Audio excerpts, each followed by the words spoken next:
Assalamualaikum warahmatullahi wabarakatuh. Selamat malam kepada Ibu Anggia Efatarini selaku dosen pengampu dari mata kuliah konseling populasi khusus. Dan juga selamat malam kepada teman-teman semuanya. Oke, di sini kami akan menjelaskan tentang kajian klien pasien penyakit kronis atau yang biasa disebutnya itu kanker. Sebelum masuk ke materi, sedikit penjelasan. Kemarin kami telah melakukan observasi di tempat Yayasan Lilin Pelita Kasih, atau nama tempatnya itu biasa disebutnya Lentera Pejuang Kanker, atau lebih akrabnya Rumah Singgah. Posisinya itu ada di Jakarta Barat. Baik, tak lupa untuk memperkenalkan dari kelompok kami. Yang pertama ada Mbak Rahayu Prakit Purwanti, yang kedua ada Mbak Putri Faradila, yang ketiga ada Mbak Dian Puspita Dewi, yang keempat ada Mbak Septiana, dan yang terakhir ada saya sendiri, Muhammad Nur Syafi'i. Oke, pengertian penyakit kronis. Penyakit kronis adalah penyakit kerap disebut sebagai penyebab utama kematian dan kecacatan yang ada di seluruh dunia. WHO menjelaskan jika penyakit kronis adalah suatu penyakit yang akan terjadi dalam kurun waktu yang panjang. Penyakit kronis biasa dikatakan sangat berbahaya karena memang ada beberapa jenis penyakit yang mampu mengakibatkan berbagai macam komplikasi pada kesehatan, disabilitas, hingga kematian. Selain itu, beberapa jenis penyakit kronis juga membutuhkan perawatan intensif, misalnya seperti penyakit diabetes mellitus. Apakah penyakit kronis bisa disembuhkan? Secara umum, jenis penyakit kronis memang tidak bisa disembuhkan secara total. Itu artinya penyakit kronis tidak bisa benar-benar dihilangkan dari tubuh manusia. Namun, jenis-jenis penyakit kronis masih bisa dikontrol. Apakah penyakit kronis bisa menular? Sebenarnya sebagian besar penyakit kronis tidak menular. Misalnya seperti penyakit jantung dan kardiovaskular, kanker, diabetes, dan lain sebagainya. Namun, masih ada juga jenis penyakit kronis yang mampu menular kepada orang lain, misalnya seperti penyakit kronis HIV/AIDS dan hepatitis kronis. Baik, untuk selanjutnya akan dijelaskan oleh Mbak Putri. Silakan, waktu dan tempatnya dipersilakan Mbak Putri. Selanjutnya, saya Putri Faradila akan melanjutkan pembahasan mengenai dampak yang muncul dari penyakit kronis kanker tersebut. Gejala kanker bisa berbeda-beda, tergantung bagian tubuh mana yang terkena. Namun, ada beberapa gejala umum yang biasanya terjadi, seperti kelelahan, penurunan berat badan tanpa sebab, benjolan, ataupun masih banyak lagi. Nah, yang pertama ini ada penurunan berat badan secara tiba-tiba. Mengalami penurunan berat badan secara tiba-tiba tanpa alasan yang jelas, sebaiknya periksakan diri ke dokter untuk mengetahui penyebabnya. Apalagi jika kamu memiliki berat badan yang menurun secara drastis. Kondisi ini bisa menjadi salah satu tanda penyakit kanker. Kemudian yang kedua, lelah. Rasa lelah yang menjadi gejala kanker berbeda dengan setelah beraktivitas harian. Pengidap kanker mungkin mengalami kelelahan terus-menerus, meski sudah beristirahat yang cukup dan tidak melakukan aktivitas yang berat. Kelelahan yang parah bisa menjadi ciri-ciri penyakit kanker. Hal ini karena sel kanker berkembang dengan menggunakan nutrisi dalam tubuh. Kondisi ini membuat tubuh tidak mendapatkan nutrisi yang ia butuhkan, sehingga pengidap akan merasa kelelahan secara terus-menerus. Kemudian yang ketiga, demam. Demam merupakan gejala dari banyak penyakit, mulai dari ringan hingga penyakit yang berat seperti kanker. Perlu diwaspadai apabila suhu tubuh tersebut sering terjadi dan meningkat pada malam hari, atau bila kamu mengalami demam tetapi tidak mengalami infeksi apapun dan kenaikan suhu yang muncul bersama dengan keringat pada malam hari. Yang keempat adalah sakit kepala yang tidak kunjung membaik. Sakit kepala ringan biasanya dapat hilang dengan sendirinya dengan mengonsumsi air putih, istirahat yang cukup, dan makanan yang sehat. Namun, jika sakit kepala yang kamu rasakan semakin memburuk dan tidak membaik dalam waktu 2 minggu, sebaiknya segera periksakan kondisi kesehatan untuk memastikan penyebab keluhan kesehatan yang kamu alami. Kemudian yang kelima adalah benjolan pada bagian tubuh tertentu. Waspada terhadap munculnya benjolan pada bagian tubuh tertentu yang tidak biasa. Misalnya benjolan pada payudara bisa menandakan kanker payudara. Benjolan yang merupakan gejala kanker biasanya memiliki ciri seperti tidak bisa digerakkan, keras, dan tidak menyebabkan nyeri. Selanjutnya adalah perubahan pada kulit. Jangan abaikan jika kulit pada beberapa bagian tubuh mengalami perubahan. Misalnya pada bagian payudara atau bagian tubuh yang sering terpapar sinar matahari. Munculnya tai lalat yang tidak biasa juga bisa menjadi ciri-ciri penyakit kanker yang perlu diwaspadai. Kemudian perubahan pada mulut. Selain pada kulit, perhatikan juga bila terjadi perubahan yang tidak biasa pada mulut, terutama bagi kamu yang merokok. Kanker mulut seringkali menimbulkan tanda-tanda berupa munculnya bercak merah, berwarna abu-abu atau kuning di dalam mulut atau lidah. Bila kamu mengalami beserta gejala lainnya seperti pembengkakan di mulut atau mulut berdarah tanpa sebab yang jelas, segera periksakan diri ke dokter. Selanjutnya adalah masalah dalam BAB dan BAK. Munculnya darah dalam urin atau BAB berdarah yang cukup sering terjadi juga bisa menjadi gejala kanker. Beberapa jenis kanker yang bisa menyebabkan gejala ini adalah seperti kanker usus, kanker ginjal, ataupun kanker kandung kemih. Selanjutnya adalah pendarahan di luar waktu menstruasi. Nah, bagi para kaum wanita, waspadai bila kamu mengalami pendarahan saat tidak sedang menstruasi, ataupun durasi menstruasi yang lebih panjang dengan pendarahan yang hebat juga bisa menjadi gejala kanker. Yang terakhir adalah batuk berdarah. Batuk berdarah juga merupakan gejala serius yang perlu kita waspadai. Apabila hal itu sudah berlangsung selama lebih dari 4 minggu, batuk berdarah bisa menjadi gejala kanker paru-paru. Slide selanjutnya adalah karakteristik klien penyakit kronis. Nah, kelompok kami mengambil penyakit kronis kanker ya. Dengan nama kliennya dengan inisial G, jenis kelamin laki-laki, alamatnya di Jambi. Anak kedua dari 3 bersaudara di usia 15 tahun ini, G mempunyai penyakit kronis kanker leukemia akut selama 3 tahun. Nah, baik, slide selanjutnya akan dilanjutkan oleh Kak Septi. Terima kasih. Assalamualaikum warahmatullahi wabarakatuh. Perkenalkan, saya Septiana akan melanjutkan penjelasan mengenai leukemia. Leukemia adalah suatu keganasan yang berasal dari sel darah. Istilah leukemia pertama kali dikenalkan oleh Wirslow pada tahun 1874. Seperti yang diketahui, induk sel yang dalam perkembangannya menghasilkan 3 jenis sel utama dalam darah, yaitu sel darah merah, sel darah putih, dan trombosit. Pembuatan sel darah ini dibuat terutama di sumsum tulang. Produksi sel darah biasanya dikontrol dengan baik oleh gen.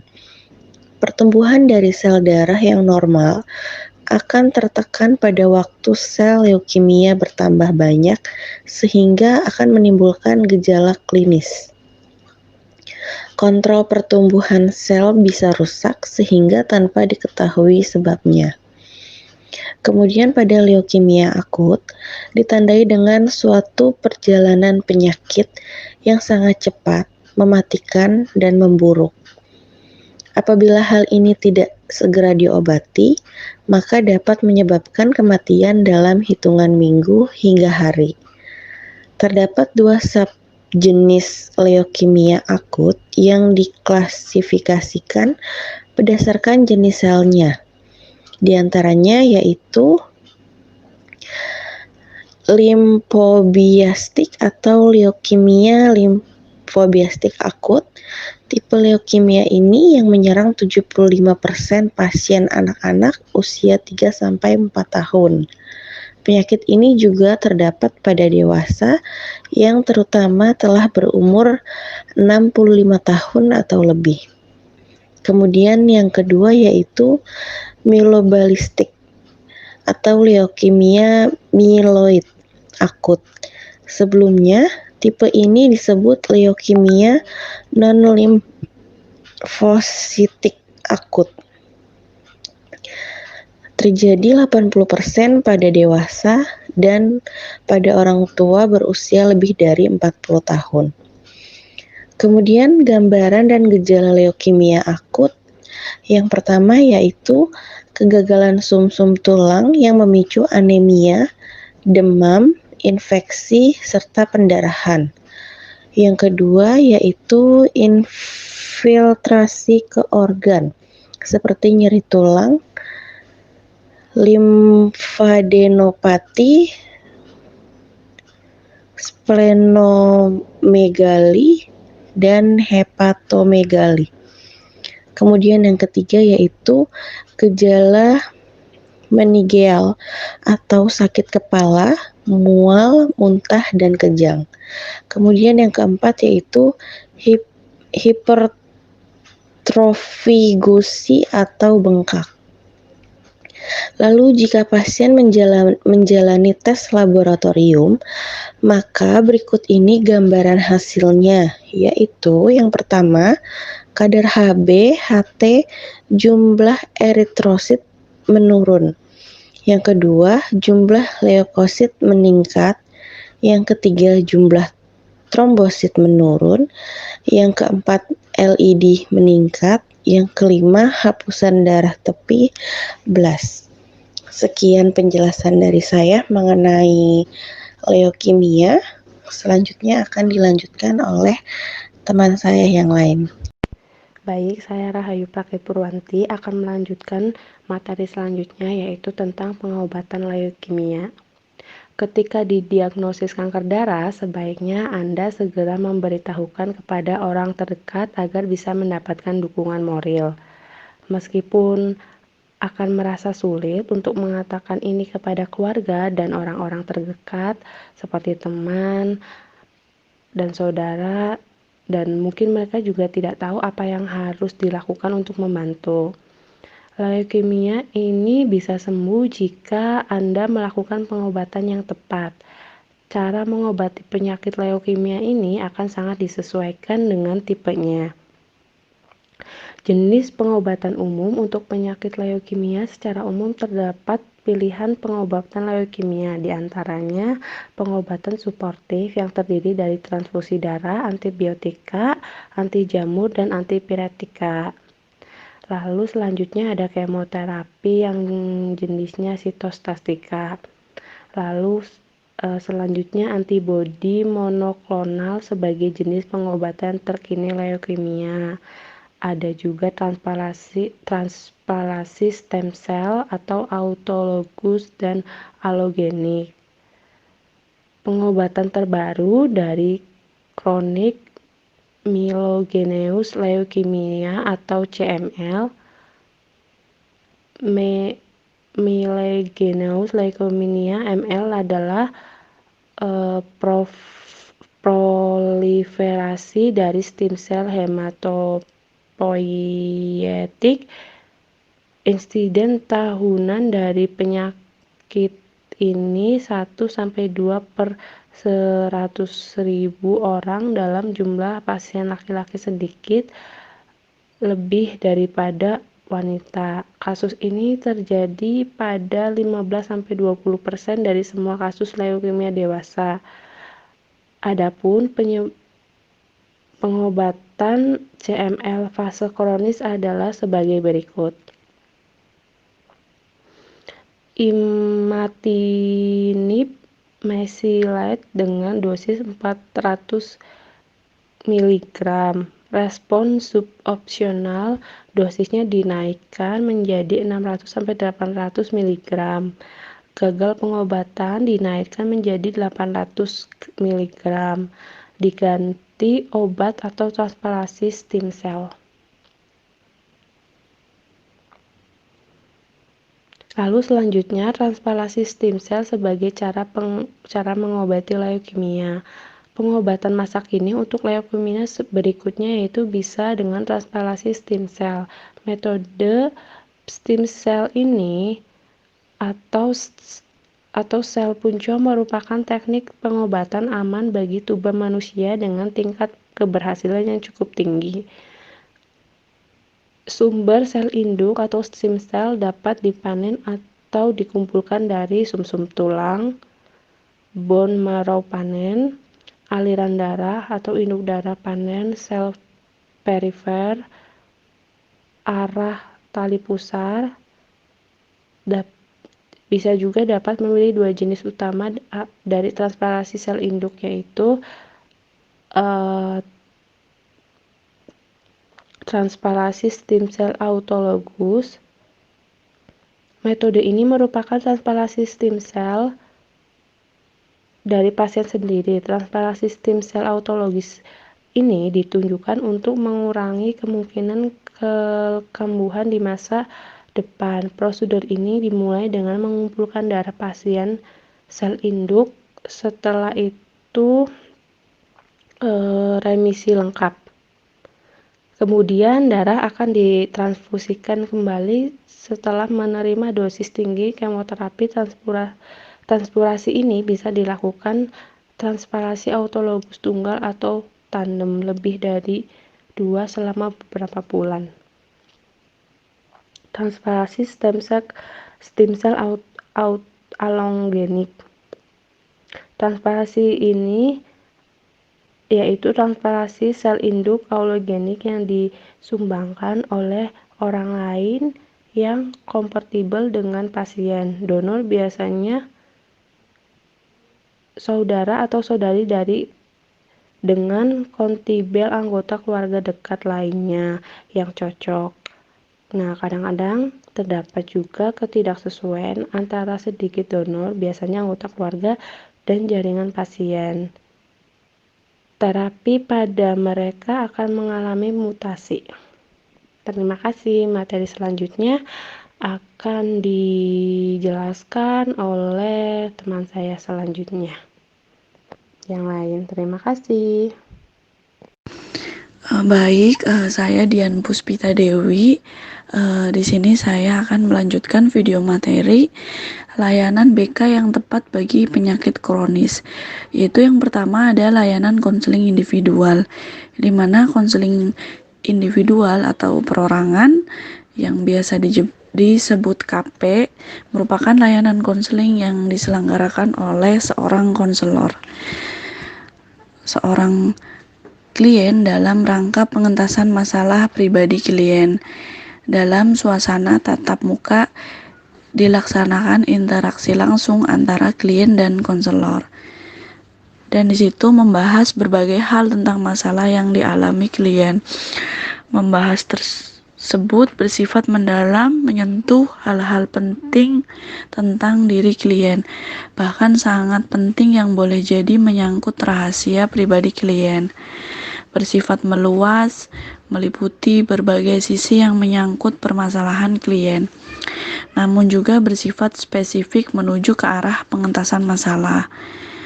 Layanan KP adalah jantung hatinya pelayanan konseling secara menyeluruh.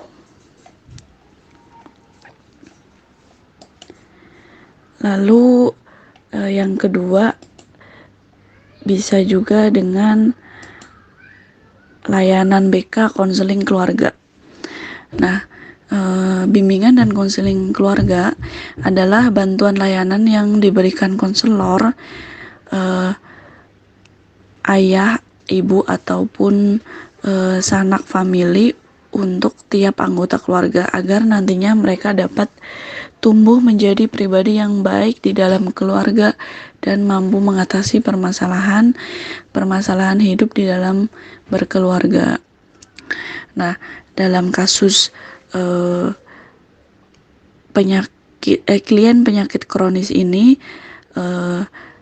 konseling keluarga juga bisa memberikan kekuatan dan alat coping untuk anggota keluarga untuk menghadapi dan mengatasi berbagai rintangan dan permasalahan dalam keluarga maupun masing-masing anggota keluarga. Maka diperlukan cara atau metode atau strategi maupun alat coping yang sistematis dan handal serta telah digunakan secara umum. Dalam pelaksanaannya perlu dilatih dan dicoba dalam aktivitas sehari-hari. Lalu bisa juga meningkatkan kemampuan pemecahan masalah keluarga. Keluarga perlu dibekali dengan kemampuan dan metode dalam pemecahan masalah untuk mengatasi berbagai problema hidup yang dihadapi dalam aktivitasnya sebagai keluarga, agar masalah tidak berlarut-larut dan menjadi terakumulasi.